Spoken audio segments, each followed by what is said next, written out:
வணக்கம் மக்களே. இப்போ நம்ம வித்தியாசமாக ஒரு தோசை செய்ய போகிறோம். நீங்கள் ரவா தோசை கேள்விப்பட்டிருப்பீங்க.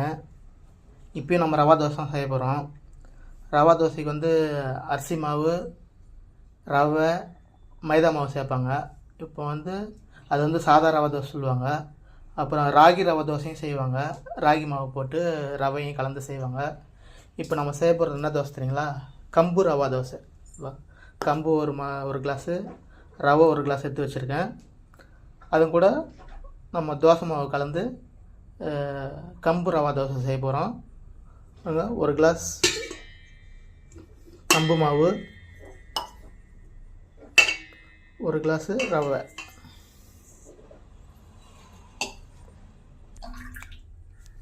இந்த தோசை மாவை இதில் கலந்துடலாம். அப்படியே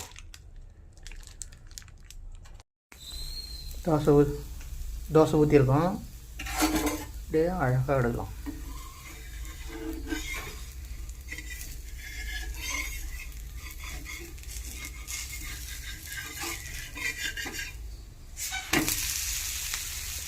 சூப்பராக வந்துடுச்சு. டேஸ்ட் ரொம்ப நல்லா இருக்குதுங்க. நீங்களும் செஞ்சு பாருங்கள். வாங்க சாப்பிட்லாம்.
டேஸ்ட்டு உண்மையிலே சூப்பராக இருக்குங்க. கண்டிப்பாக நீங்கள் ஒரு டைம் செஞ்சு பாருங்கள்.